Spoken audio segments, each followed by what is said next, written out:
can stand the mountain. Hallelujah. She raised me up to walk on stormy seas, and I am strong when I am on your shoulder. Oh yeah. She raised me up to like and stand those feet. You raise me up so I can climb on mountains. You raise me up to walk on stormy seas. I am strong, so I come on your shoulders. You raise me up to more than I can be. You raise me up so I can stand on mountains. You raise me up to walk on stormy seas. I am strong. I am strong, 'cause I am on your shoulder. You raise me up to more than I can One more time, be. I will take that again. You raise me You up. raise me up so I can stand on mountains. You raise me You up. raise me up to walk on stormy seas. I am strong, 'cause I am on your shoulder. You raise me up You raise me to up. more than I can be. When I am down and oh my soul so weary, and troubles come and my burdens be, and I am still, I'm waiting in the silence until you come and walk a while with me, because you raise me up so I can stand on mountains. Oh yeah. You raise me up to walk on stormy seas. I am strong when I am on your shoulder. You raise me up to more than I can be. You raise me up so I can stand on mountains. You raise me up to walk on stormy seas. I am strong,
All right. Good afternoon, ladies and gentlemen. You all look so good. You are looking so good. It's interesting to be here today. I'd also have all of you here. And I can guarantee you that you are in the right place and you have come for the right program. But before I go ahead, I've seen one of my pastor, he's a great leader in this day and age. He's been there for years, you know. Time will always tell. When you see people, they've been consistent. They've invested time, effort, and just name it. They've been there for years. And today, I'm so grateful to be here. And I quickly want to say, good afternoon, sir. Pastor Johnson, and there are other men of God in the house, which definitely will get their names later. I'm so sorry, but I just have to acknowledge your presence, sir. God bless you, sir. Jesus bless you. All right, so good afternoon, everyone. Today, like I said, we are here for a special program. And, you know, sometimes a lot of we're all young, a lot of youths here. Most times we have this vision, this aspiration, this great idea that we want to get started with. But when we come up with an idea, sometimes most of us, our biggest challenge, we say there's no money. There's no money. There's no money. Where do I get money to start? Pastor has said we should dream big. We should go out there. We should do something that, you know, once you have the vision, there's provision for a vision. You sometimes say, I have a vision. So where is the provision? You are waiting for the provision. You know, Bible said, goodness and mercy shall do what? Shall follow you. That means goodness and mercy shall follow. Shall do what? Follow. That means you are doing what? You are moving. You are not static. So for goodness and mercy to be activated, it's already there. But it needs you to do what? Act before it can be activated. So as you are going, it's following. So sometimes we come up with idea, but we stop at idea. I tell you that idea is not what makes a man successful, because if idea is what makes one successful, everybody has an idea. Everybody, in fact, almost everybody have great ideas. But the thing is, we come up with ideas, but we don't take certain actions. And sometimes these actions are a result of what we don't know. It's not that we don't want to take the action. And some will say, like I said, they will say, it's money. It's money. It's about money. It's about money. We don't have the money. That's why I'm not taking the action. And sometimes I tell people that money is not the problem. And once you say money is not the problem, people look at you. What do you mean? The problem is not money, but the problem is lack of what? Knowledge of knowing where the money is. And that's why anytime I always tell people that all you are in life is all you know. To be more is to do what? Is to know more. What you don't know is bigger than you. But once you know it, you are in charge.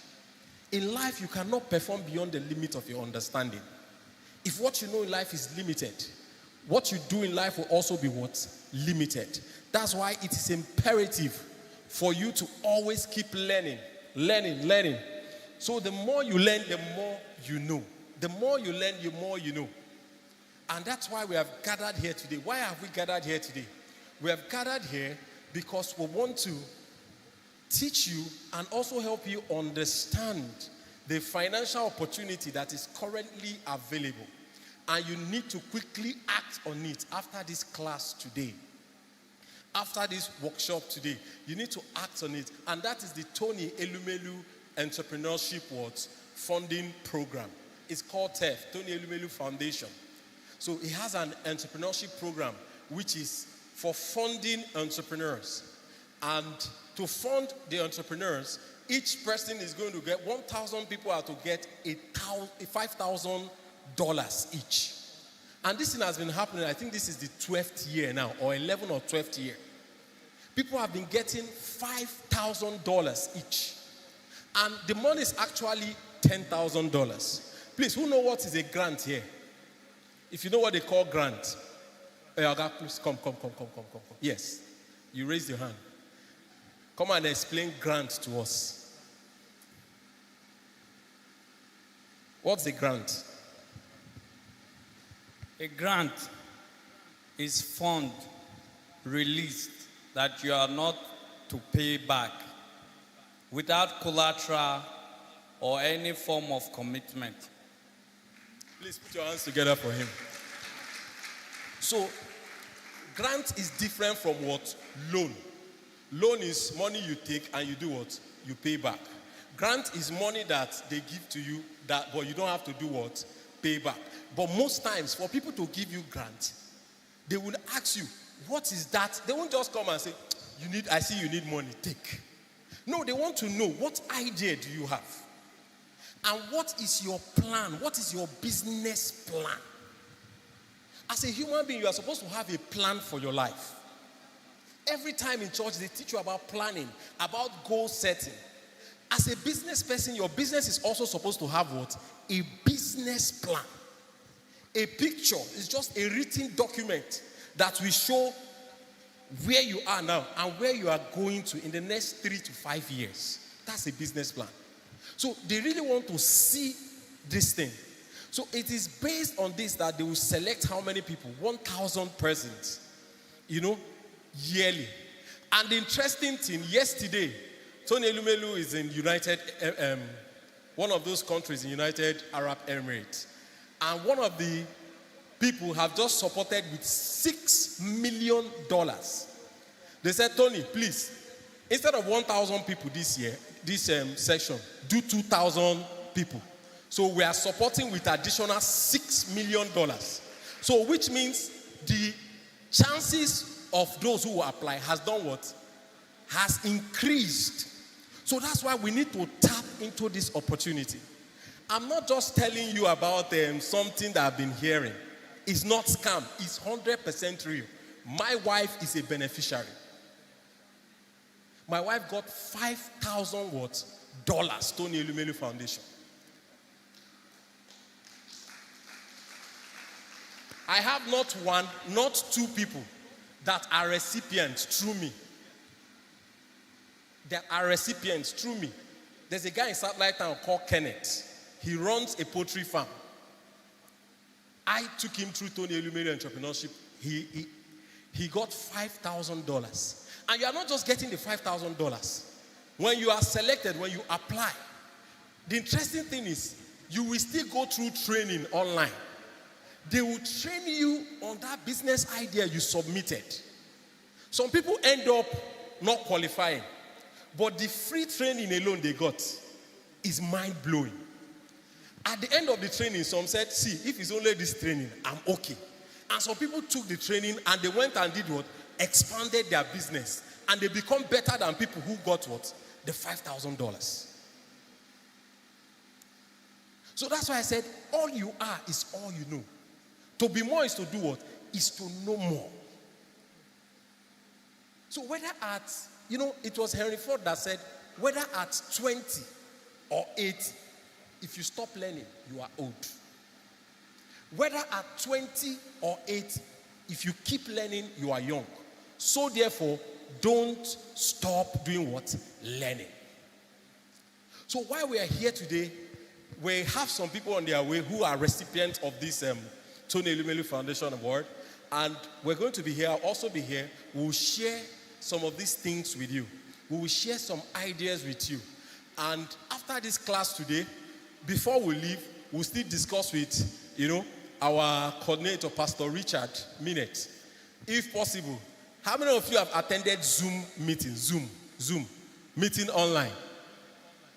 So that we'll keep track as you are feeling, we'll be discussing, we'll be having conversations and updating ourselves. You hear what I'm saying?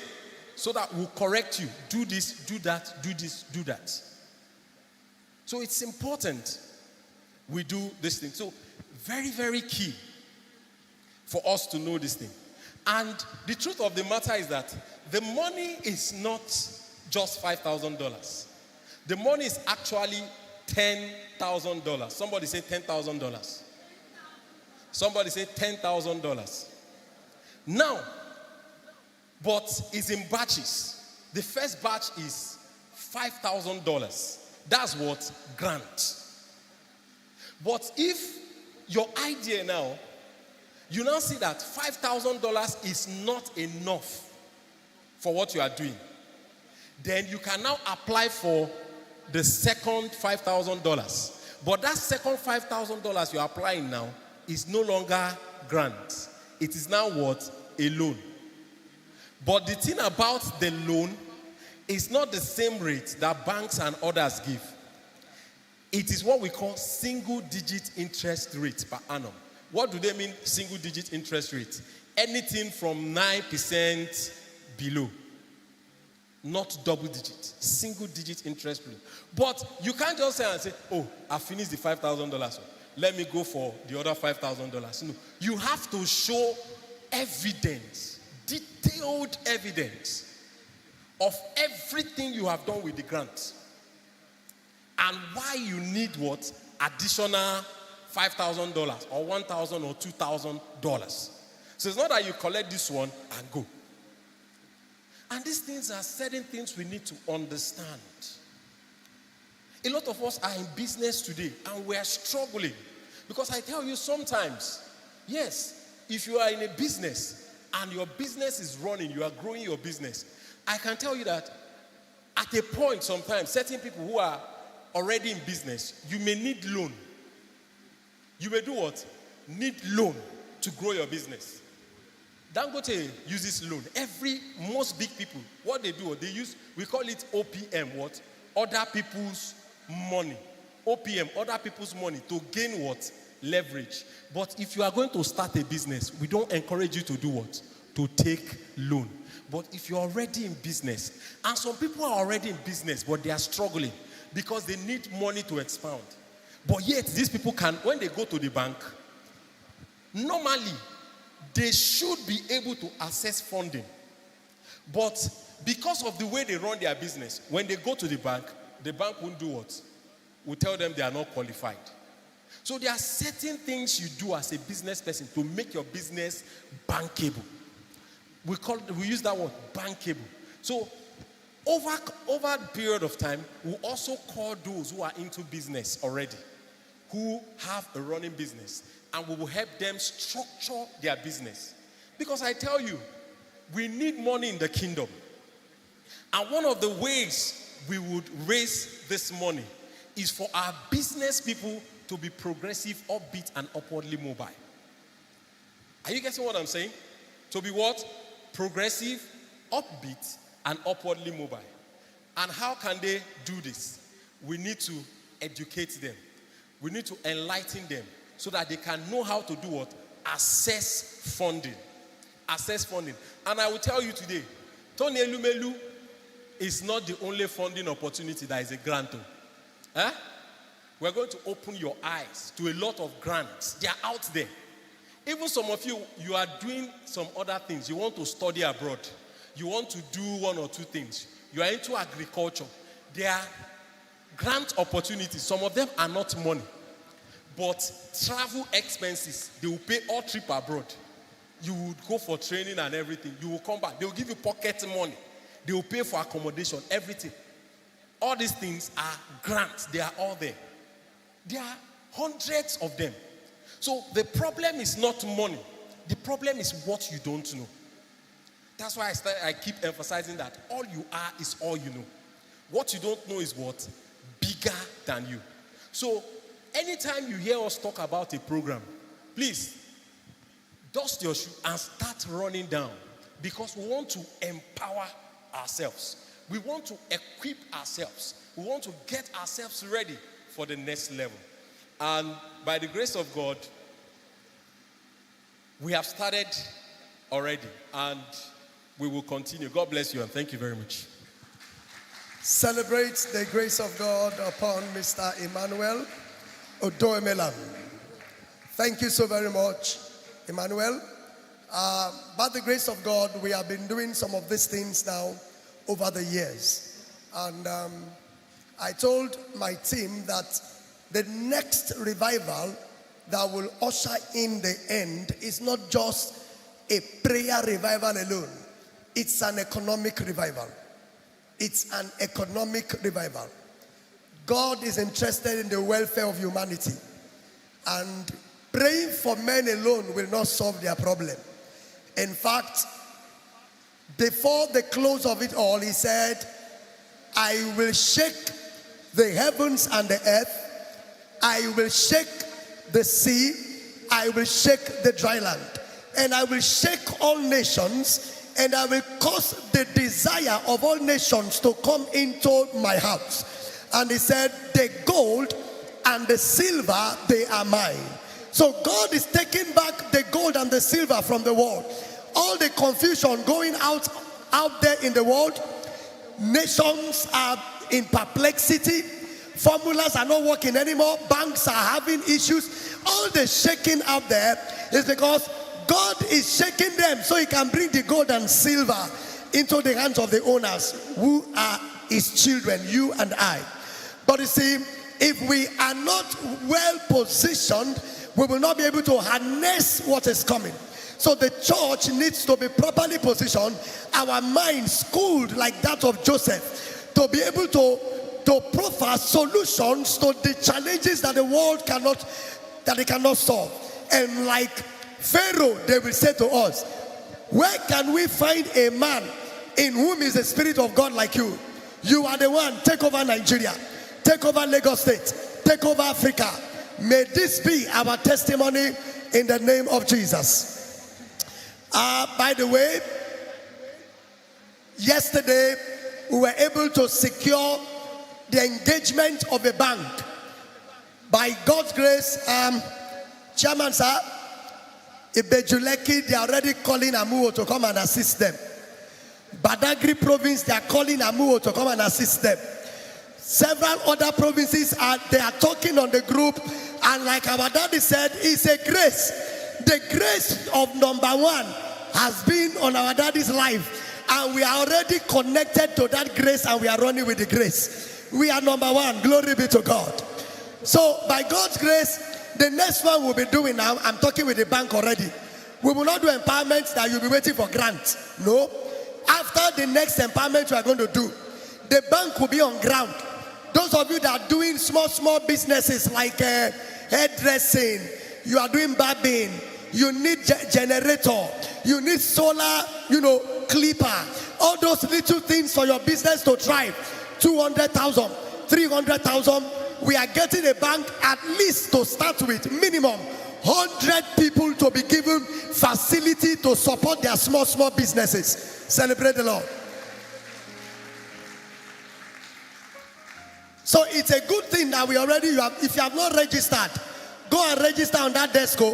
Write your name, because we will look at people that at least came first, and then we'll be able to also assist you with business proposal. Some of you don't even know how to write it.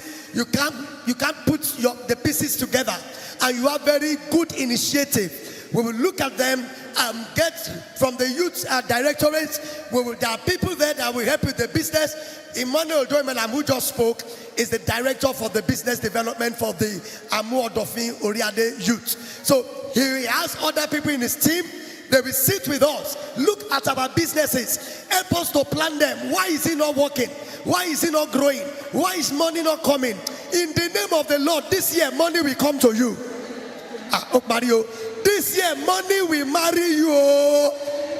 Money will look for you in the name of Jesus. And if you have enough money now, the youth, our Father will not need to ask for anything. Before they say they need anything in PFN, that's my dream, that the hand of this man, we will lift it up. Before he says it, we tell him, Daddy, don't announce it. They are sending 3 times what you are asking for. May this be our testimony in the name of Jesus. All right. Without further ado, we are going to be releasing our fathers. And then, because we are set now, and the secretary for the Tony Elumelu Foundation alumni is in the house already. Celebrate the Lord. Oh my God. And so we have the honor, the team lead himself is coming on the way from Lekki. Is on the way from Lekki, Mr. Philip. But we have Mr. Ilesomi in the house, and he's going to come up now so that we have 1 hour for that session. He has 45 minutes for his session and then 15 minutes for question and answers. We will not keep you beyond the time that we have agreed to keep you. All the program is 3 hours, and by that, before 3 o'clock, we are done so we can release you to go.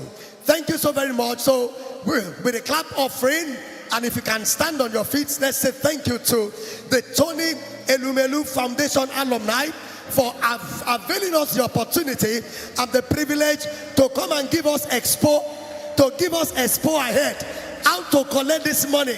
Make welcome with me, Mr. Ilesomi, to the podium.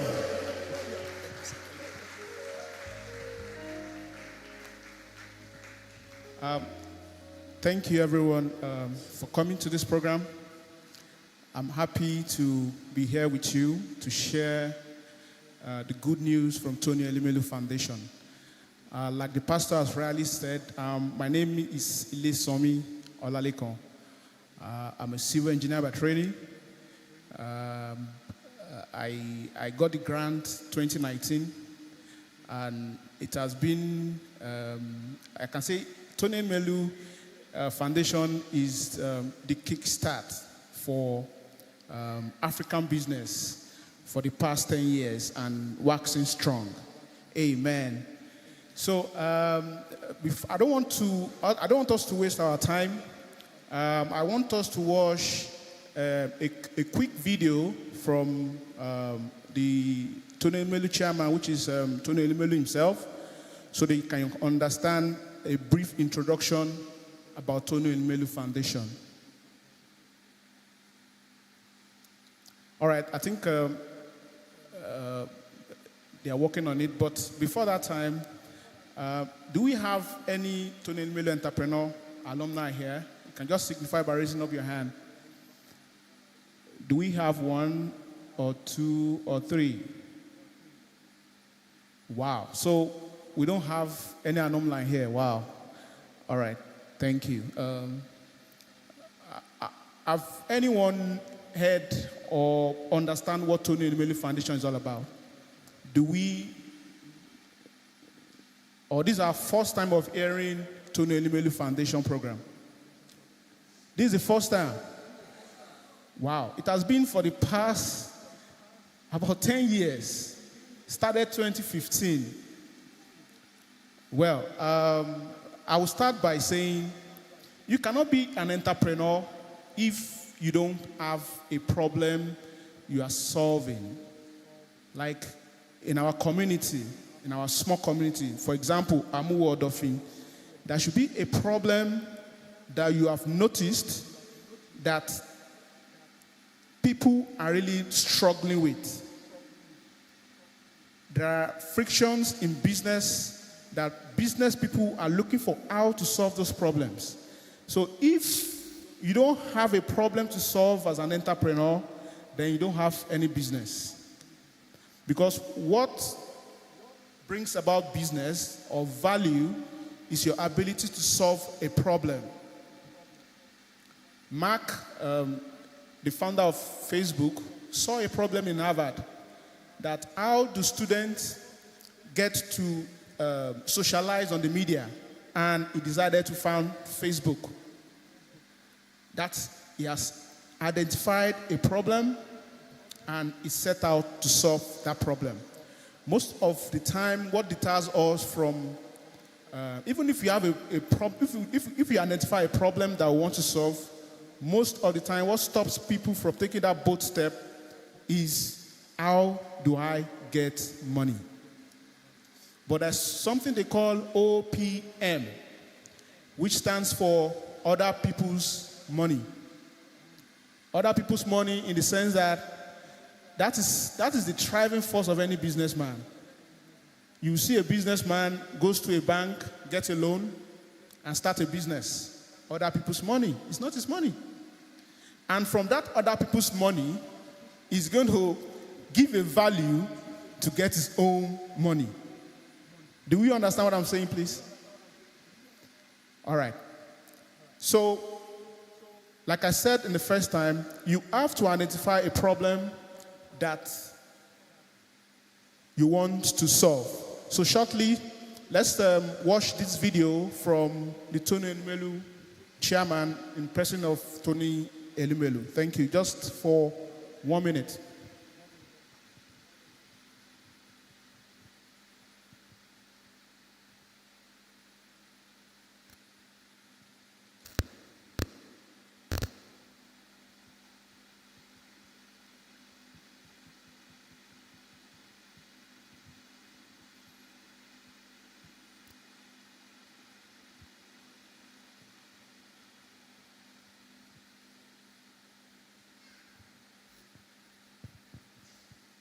The audio, yeah.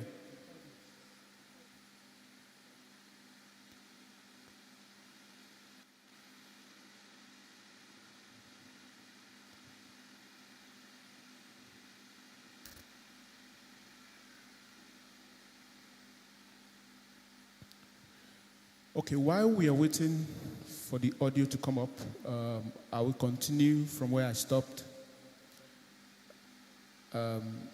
Identifying a problem as a business person, as an entrepreneur, and setting out to solve that problem. Now, another issue or another point we should be looking at as potential entrepreneurs is what value are you giving your customers? There are 3 things to those values. You must meet a need, because without you meeting a need, you don't have a business. Because I don't have a need for it. It's just as if you are advertising to me, I should buy body cream. I don't see a need for it, so I don't have a need for a body cream, so I won't patronize you. So if people don't have a need for what you offer, for the value you offer, then you don't have a business. So first thing first, you need to meet a need. Then when you meet a need, then you need to meet or beat the expectations of your customers. Your customer expect high value from what you are offering from your product or services. And if you are short of that, then your business is as good as dead. And the last one, which is almost the phase where every entrepreneur now breaks through to a kind of a standard that is in a point whereby you now have, you beat the perception of your customers. That is what your customer think they don't need before. You now, all right. All right, thank you. Let's listen to the video now. Commitment to support 10,000 African entrepreneurs and startups. The program is open to entrepreneurs from all 54 African countries. Through the Tony Elumelu Entrepreneurship Program, I am committing $100 million to support the next generation of African entrepreneurs. The program represents a decade-long commitment to support 10,000 African entrepreneurs and startups. The program is open to entrepreneurs from all 54 African countries. Over the next 10 years, our goal is to generate 1 million jobs through these 10,000 businesses and to help contribute at least $10 billion to revenues across Africa through these businesses. In 2016, I was lost. I didn't know where I was heading to, but then I saw this ad about the Tony Elumelu Foundation, and I applied.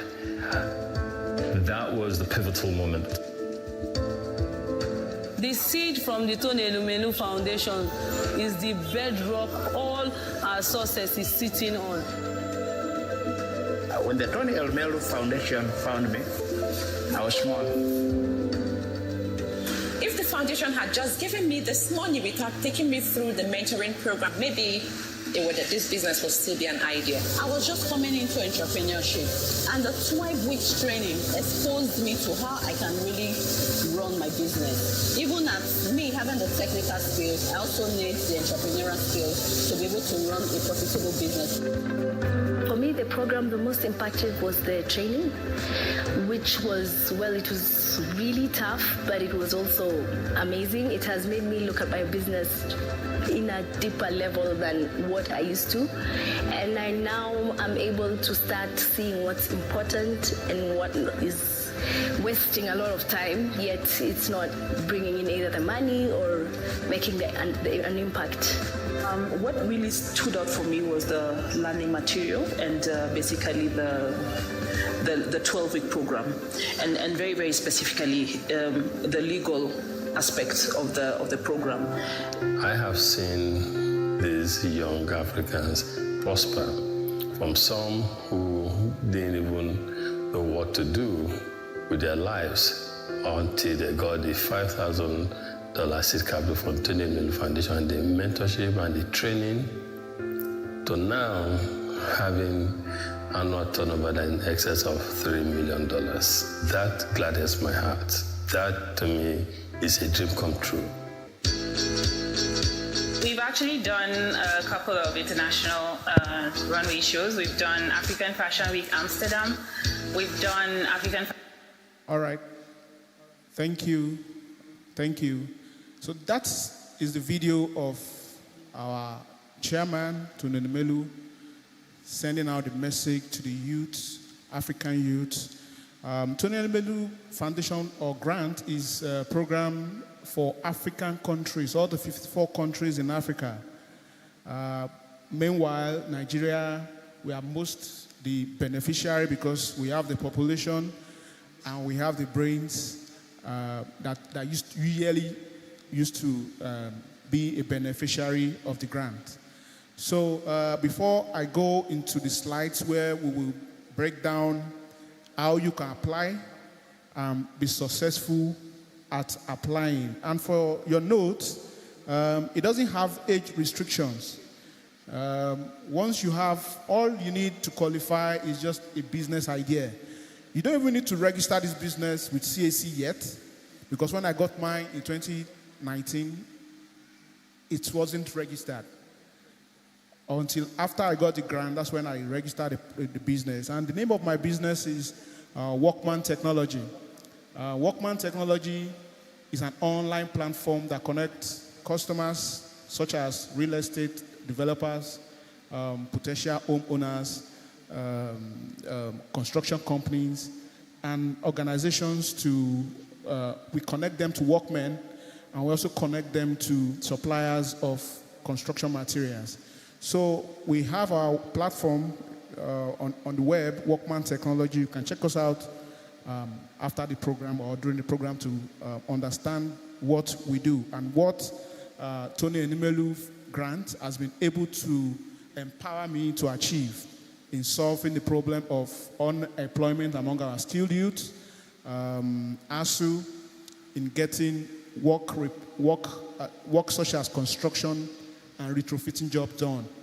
So I want to inspire us as youth and as adults to take this opportunity, because it's a once in a lifetime opportunity. It's a grant. You are not required to bring anything to the table. All you need to bring to the table is just your idea, your concentration, and your resilience. That is the things you need to bring to the table, because I won't say it's a rosy road, because the training is a rigorous process of about 12 weeks, whereby they will teach you how to build your business from the scratch and to manage your business, to grow your business, and also to scale your business. So, like I was saying, that if you have an idea, you have a value to offer, but you are not meeting a need, then you don't have a business. So I will rephrase, we need three things. We need your business to meet a need. You need your business to beat the expectation of your customers, and we need your business to beat the perception of your customers. If you're able to do the three things, then you are in business. You wonder why back 2013 downwards, the mobile phones we use were usually Nokia, Samsung. But around 2013, iPhone came from a corner and took the whole market. Because why? One thing that Nokia refused to do. Maybe they are doing it, but probably maybe it's not meeting up the mark. Innovation. iPhone has been able to innovate its way to be one of the largest mobile phones sold out all over the world. Because of just a simple thing of which is called innovation. So for you to have a business, we should start thinking about that business idea we have. How are we meeting a need? How are we meeting the expectations of our customers? Then if we are meeting the expectations of our customers, we are beating the expectations of our customers, how do we now take it a further top notch by beating their perception? Thank you.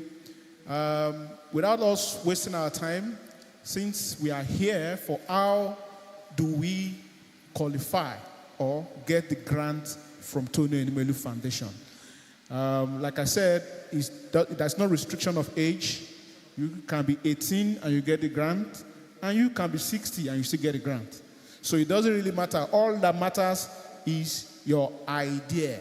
How powerful, how competitive, how innovative your idea is. That is what will give you the space to be a Tony Elumelu alumni. And one more thing that our mentor, who's in the person of Tony Elumelu, used to say, he said what brought him to where he is today is he said he categorized as luck. Luck. A young man that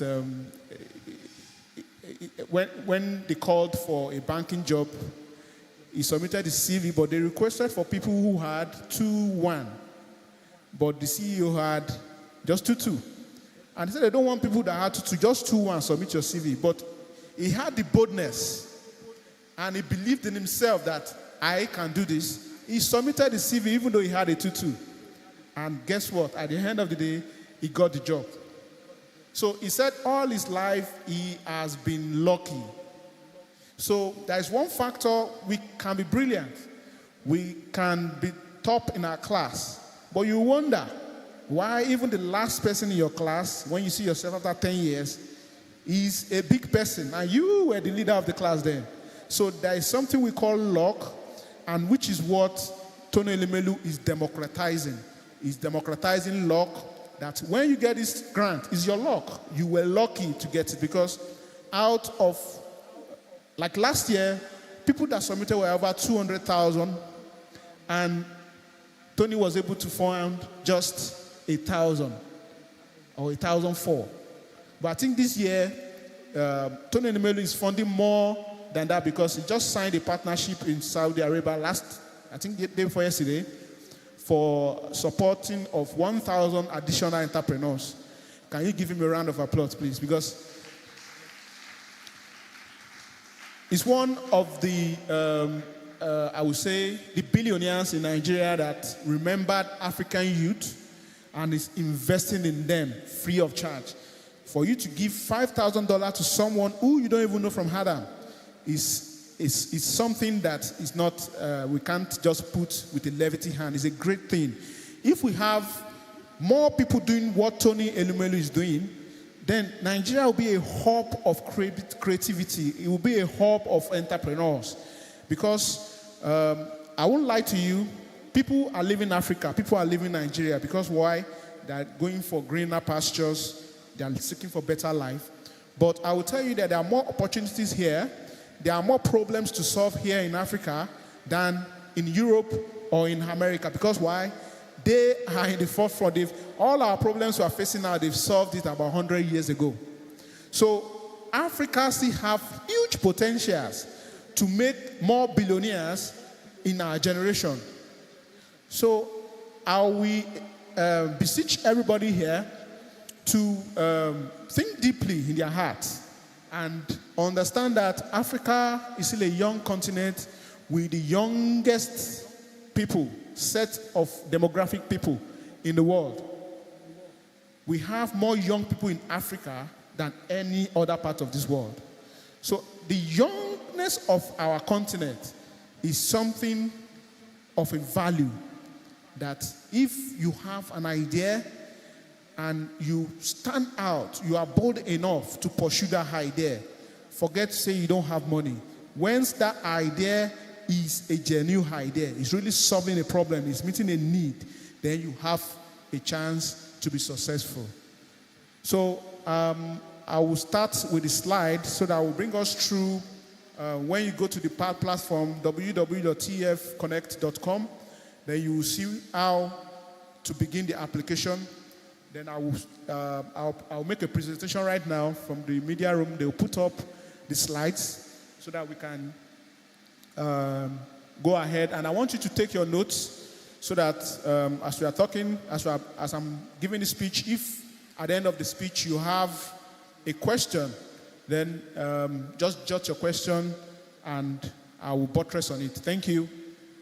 So, when you go on the website, like I said, www.tefconnect.com, this is the first page you see that welcomes you, the application. Then you go to the next page, please. Then this is where you log in. This is how it looks like. You log in, you create you create an account, like you have seen, new user. If you have not registered before this program, then you are a new user. So you start with that new user. When you click on that new user, it brings up a placeholder, about 4 places where you input your mail, your password, and some other few details. Then you get a mail, your email for the OTP for you to continue your application. Next page. So when you are fully signed up, then it brings you to this page. Now, there are 3 programs running concurrently. You can apply for the 3.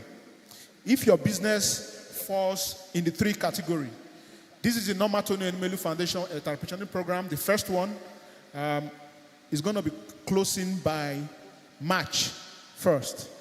So whatever you have to do, you need to do it fast and do it now. So the other one is Aguka. I think is also, you can apply, mostly maybe for women. You can apply for that. Then Be Green Africa Program is if you have a green business, such as maybe you have a solar energy company, that's a green business. A green business is a business that cuts down carbon emission. If you are into waste, you are recycling waste, then you fall into that category. So the benefit of it is that you can apply for the first one as a green business, apply for the second one as a green business, apply for Tony Elumelu Foundation as your normal business, which is a green business, maybe a solar company. Then you can also apply for the green program. Because why? You fall under that category.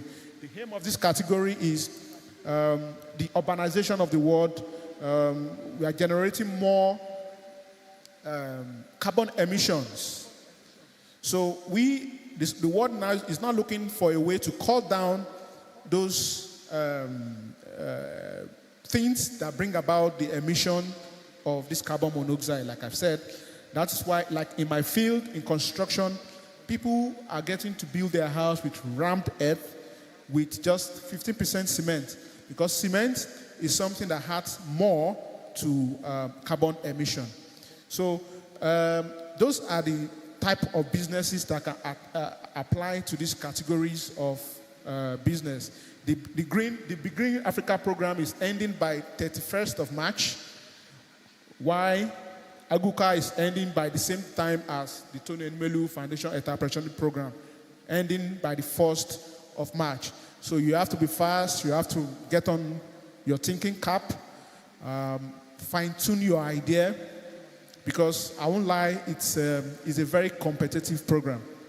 Imagine for this year, there might be over maybe 400,000 submission, and maybe they're going to just be funding 2,000 or 3,000, which, what's the percentage of 3,000 over 400? Less than maybe 1%. So you need to put on your thinking cap and pray for God's favor. That's one thing. So let's go to the next slide.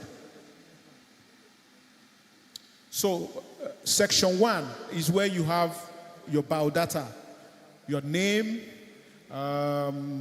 your state, your middle name, gender, date of birth, and so on. Then, when you are filling this, you have to put in mind that you need to have your valid government ID card at your proximity, because you need to scan them and submit while you are doing that. So before you start, gather all these things, a passport photograph, you just scan it, you can scan it on your phone and have it a soft copy in PDF, then you can upload. Then the same thing with your valid government ID card, like your NIN slip, international passport, driver's license. Those are the acceptable government valid ID card. So the next slide. So here we are getting to know you more, your business idea. So now go back.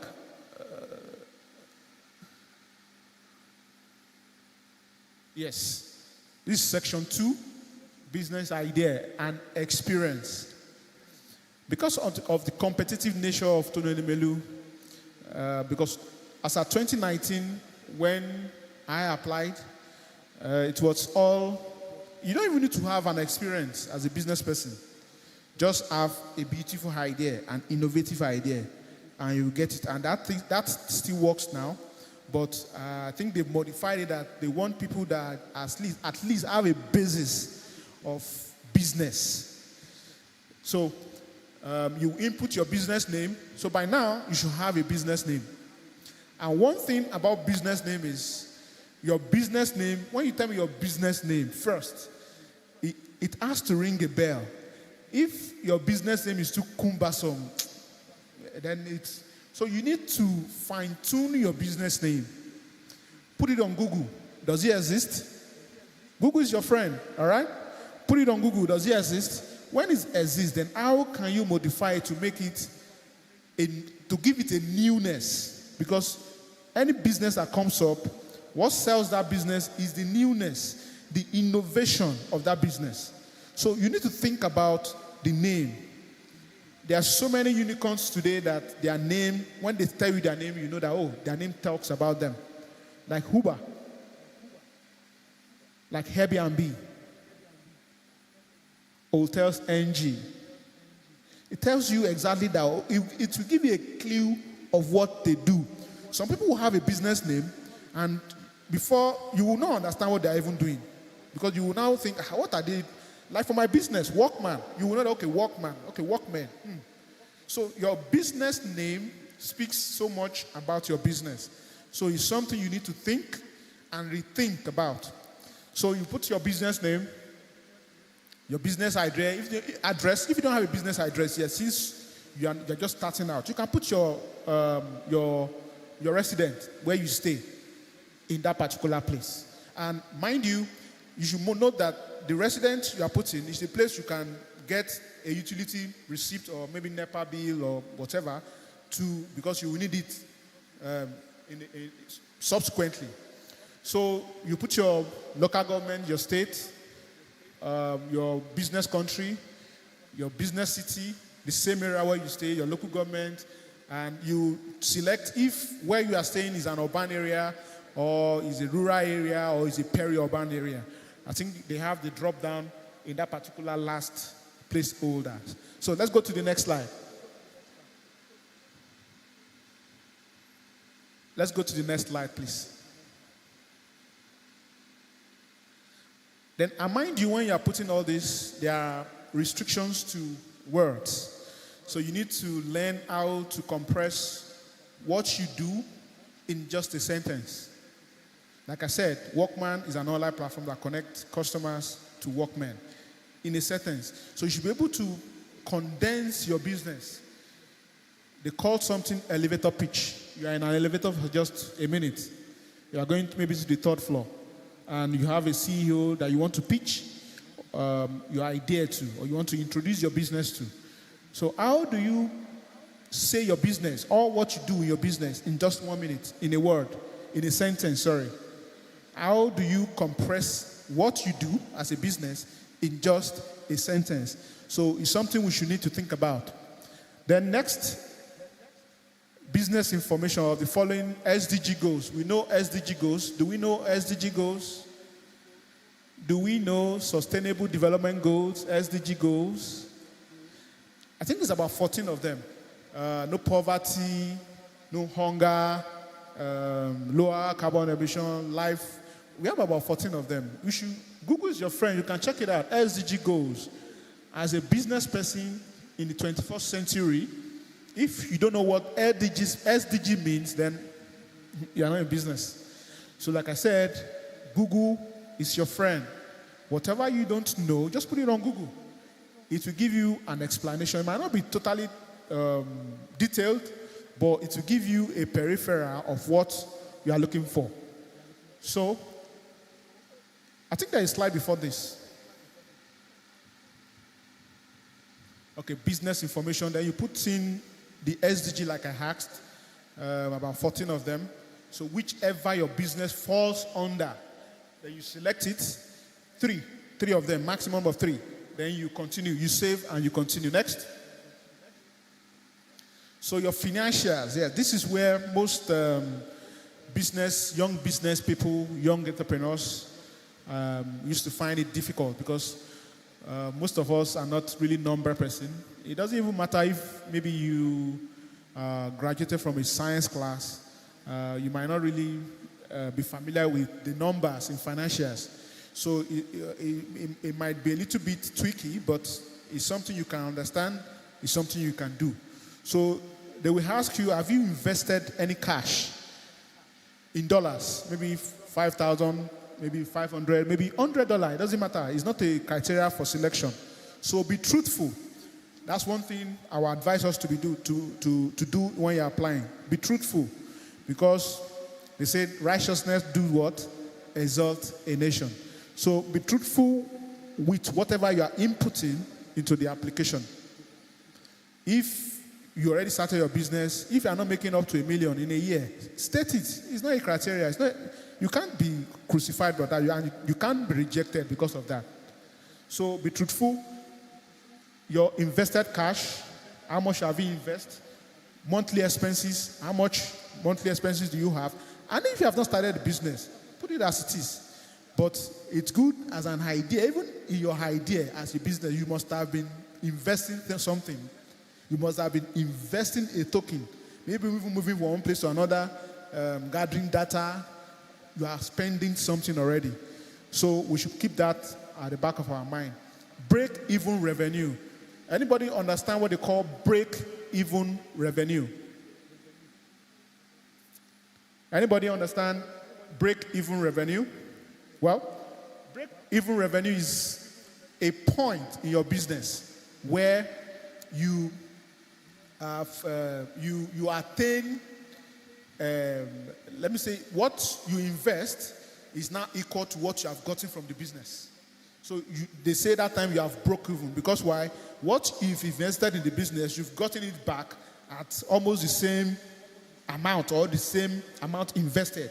That means you have break even. Then when you now break even, that's when you now break through.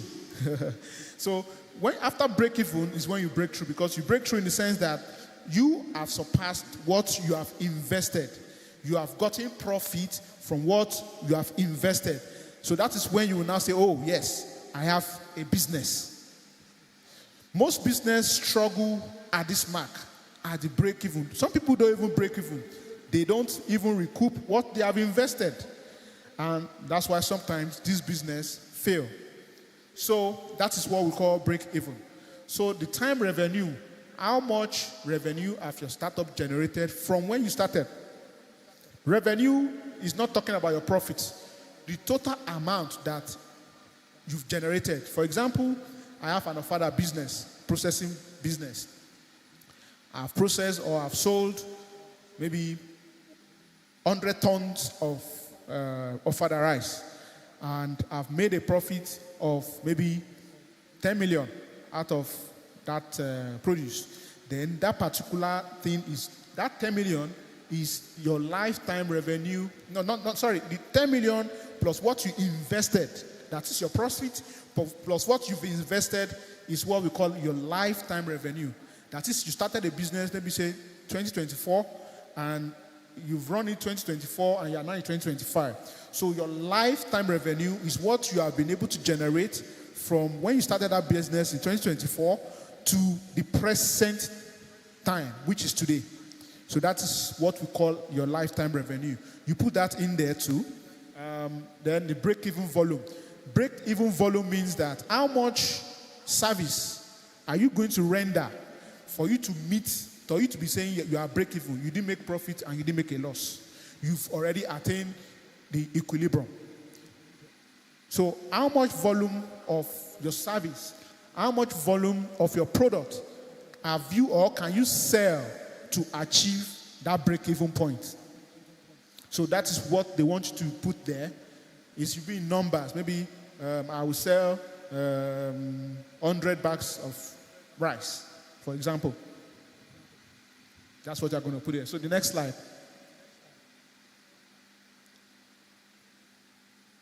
So business impact. This one key point in Tony Elumelu Foundation. They believe in impact investment. That is, Tony Elumelu wants to invest in a business that has big impact.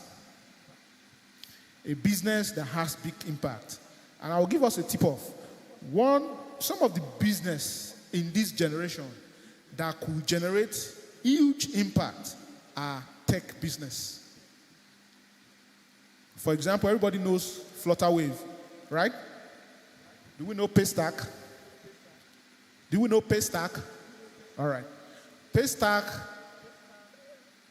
that company is something else because Flutterwave was before it, but it came and almost took off Flutterwave from market, you know. So they are able to make huge impact.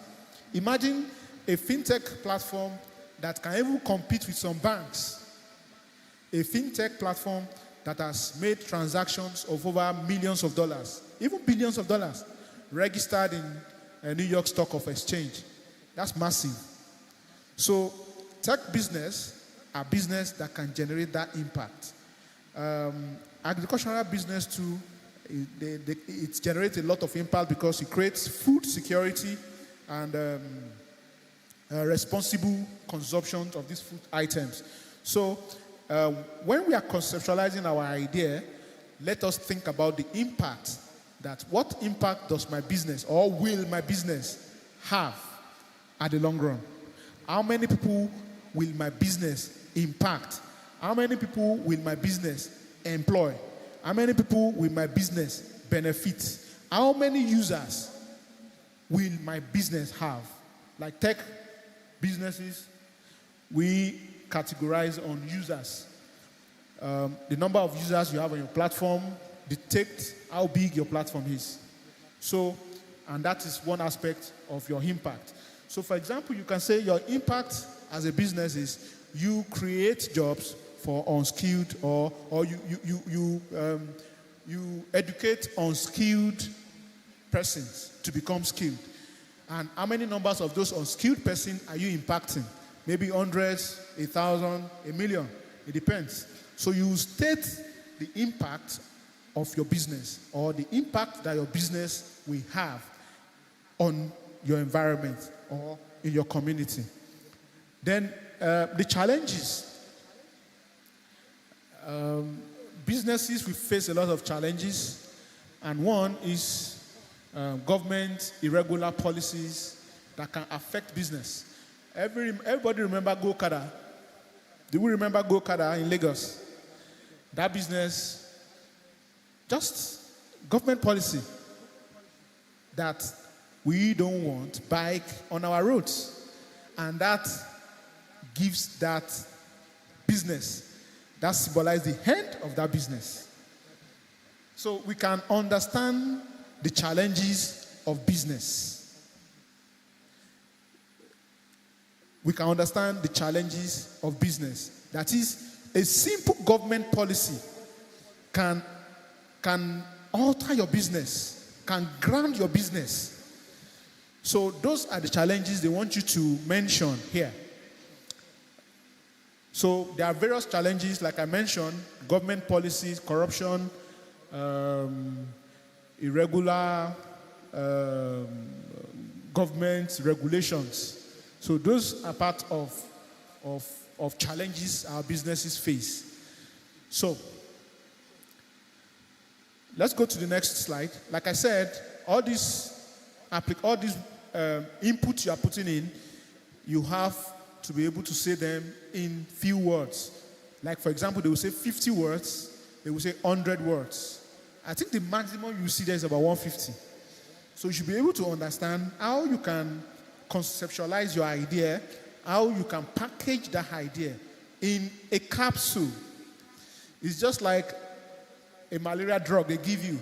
They have been able to package a lot of chemicals that is beneficial or that can heal that particular ailment.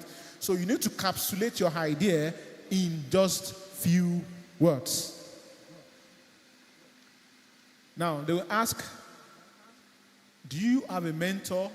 If you have one, you can put them, then you recommend them to the foundation. That is just, you put their name if you have a mentor, and if you don't have, you say you don't have. They're not going to reject you because of that. So, the next slide. So now, yes, this is where I want us to be very careful about, because 2019 when we did ours, this wasn't in place. We just fill in our idea, the other aspect, apart from this, then you submit, then you get selected. During 2019 when I got it, before the COVID, we were just about 1,000 and about another, I think maybe 400 that African Development Bank supported with $5,000 too.